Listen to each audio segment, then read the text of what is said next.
وہ ہمارا ایک یعنی یوٹیوب کے اوپر کلپ چڑھا تھا، اس کے اوپر ہم نے تھمبنیل بنایا تھا قادیانی فرقہ کو دعوت اصلاح. تو بعض لوگوں کی طرف سے یہ فیڈ بیک آیا یہ آپ قادیانی مذہب کا لفظ استعمال کریں. نعوذ باللہ من ذالک، مذہب کا لفظ تو استعمال ہو ہی نہیں سکتا. تو یہ اب جو ڈفرینس ہے ان الفاظ کے اندر، اب اگر کسی بندے کو یعنی قرآن کا مطلب نہیں پتا اور وہ اب یہ ڈیمانڈ کرے کہ جی آپ قرآن کا لفظ نہ استعمال کیا کریں اپنے لیکچر میں، کتاب اللہ کہا کریں، مجھے پتہ ہی نہیں چلتا قرآن کس کو کہتے ہیں، تو اللہ دے بندے تو ایجوکیٹ ہو نا. اگر تنوں فرقے کا مطلب نہیں پتا تو اللہ دے بندے ایجوکیٹ ہو. ایک غریب تو بدتمیز، یعنی ایک آپ کے پاس نالج نہیں ہے، اوپر سے آپ لوگوں کے بارے میں کمنٹس کرتے ہیں. پہلے نالج تو حاصل کریں، علم کی بنیاد پہ کریں نا. فرق عربی میں کہتے ہیں ٹوٹ کے الگ ہونے والی چیز کو، یعنی یہ جو پتا بھی درخت سے ٹوٹ کے الگ ہوتا ہے نا، اس کو کہتے ہیں یہ فرق ہو گیا، الگ ہو گیا. فرقے کا لفظ ہی اپروپریٹ ہے قادیانیوں کے لیے کہ وہ امت کی مین سٹریم سے ٹوٹ کے الگ ہو چکے ہوئے ہیں، ٹھیک ہے، اور انہوں نے ایک ایسا عقیدہ گھڑ لیا جس کی وجہ سے امت کو ان کے خلاف تکفیر والے معاملے میں اجماع کرنا پڑا.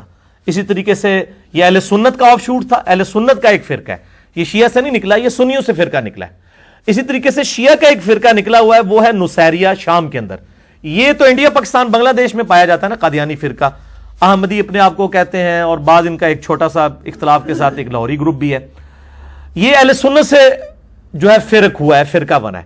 ایک شیعہ سے ٹوٹ کے الگ ہوا ہے، وہ نصیریہ ہے، جو مولا علی رضی اللہ تعالیٰ عنہ علیہ السلام کے لیے الوہیت کلیم کرتے ہیں. ان کو کہتے ہیں وہ نعوذ باللہ خدا ہی ہے، نعوذ باللہ خدا انسانی شکل میں زمین پر آیا. تو یہ دو فرقے جن کی تکفیر امت نے کی ہے. تو فرقہ کہتے ہیں ٹوٹ کے الگ ہونے والی چیز.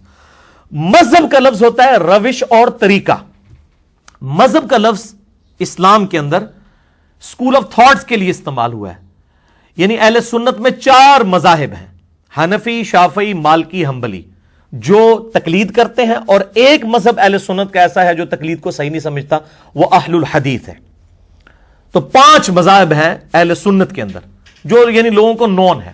اسی طریقے سے اہل تشیع کے اندر بھی مذاہب موجود ہیں، اثنا عشری بھی ہیں، پھر ان کے اندر اسماعیلیہ بھی ہیں، بہریہ بھی ہیں، زیدیہ بھی ہیں. یہ سارے کے سارے جو ہیں ان کے اسکول آف تھاٹ ہیں، یہ مذاہب ہیں. دین سب کا اسلامی ہے. ان الدین عند اللہ الاسلام، اسلام مذہب نہیں ہے، اسلام دین ہے. مذاہب یہ ہے حنفی، شافعی، مالکی، حنبلی، اہل حدیث، اثنا عشری، زیدیہ، اسماعیلیہ، بہریہ، یہ سارے مذاہب ہیں، یعنی روش اور طریقے. ایک اور ورڈ استعمال ہوتا ہے مسلک کا. مسلک کہتے ہیں کسی راستے کی پیروی کرنے کو. تو یہ جو راستے آپ کے سامنے ہیں وہ راستے تو ہم سے ڈھکے چھپے نہیں ہیں. بریلوی، دیوبندی، اہل حدیث، یعنی وہ مسلک، وہ خود یہ کہہ رہے ہوتے ہیں، ہم تو نہیں ان کو چھیڑنے کے لیے کہتے، وہ خود کہتے ہیں مسلک اہل حدیث زندہ باد، مسلک بریلوی زندہ باد، مسلک دیوبندی زندہ باد. تو مسلک خود لفظ استعمال کر رہے ہوتے ہیں. ان کے لیے ذرا فرقہ لفظ استعمال کریں نا، فرقہ اہل حدیث، تو وہ آپ کو گالیاں نکالیں گے، کبھی بھی نہیں وہ کرنے دیں گے. وہ کہیں گے نہیں ہم فرقہ تو نہیں ہے، یہ تو مسلک اور مذہب ہے. فرقہ ان کو بھی پتا ہے کہ وہ ٹوٹ کے الگ ہونے والا ہے. تو یہ میں نے کلیریفیکیشن اس حوالے سے دے دی. اچھا، ایک اسی سے ملتا جوتا لفظ ہے فقہ، ٹھیک ہے، جو ہم اردو میں استعمال کرتے ہیں. ویسے عربی میں لفظ جو ہے وہ فقہ ہے، ہاں پہ وقف ہوگی. فقہ کہتے ہیں ٹرو انڈرسٹینڈنگ کو، سمجھ بوجھ کو، اور اس سے مراد تقلید نہیں ہے. فقہ جس میں ہوتی ہے وہ تو تقلید کرتا ہی نہیں ہے، وہ تو اجتہاد کرتا ہے. تقلید کا تو مطلب ہے اندھے بند کے کسی کے پیچھے چلنا. یعنی وہ جو جانوروں کے گلے کے اندر پٹا ڈالا جاتا تھا نا، اس کے لیے لفظ جو ہے وہ قلائد کا لفظ قرآن حکیم میں استعمال ہوا ہے. تو تقلید کہتے ہیں لائی لگ، جس کو پنجابی کہنے ہیں نا سی، یعنی اندھے بند کے کسی کے پیچھے چلنا بغیر دلیل کے. تو مقلد، تقلید کرنے والا کبھی فقی نہیں ہو سکتا، فقہ پہ چلنے والا. یہ 2 اپوزٹ ورڈ ہیں، یہ سیم ورڈ نہیں ہے. اور میرا یوٹیوب پہ ایک کلپ یہ بھی چڑھا ہے، فقہ اور تقلید میں کیا فرق ہے. اور ایک یوٹیوب کے اوپر ایک میرا کلپ ہے بڑا امپورٹنٹ ہے، پچھلے دنوں میں اس کو دوبارہ چڑھایا، بڑا خوبصورت تھمبنیل بنا کے قرآن حکیم اور نیچے کتب 6 دکھا کے، بخاری، مسلم، ابو داؤد، ترمذی، نسائی، ابن ماجہ.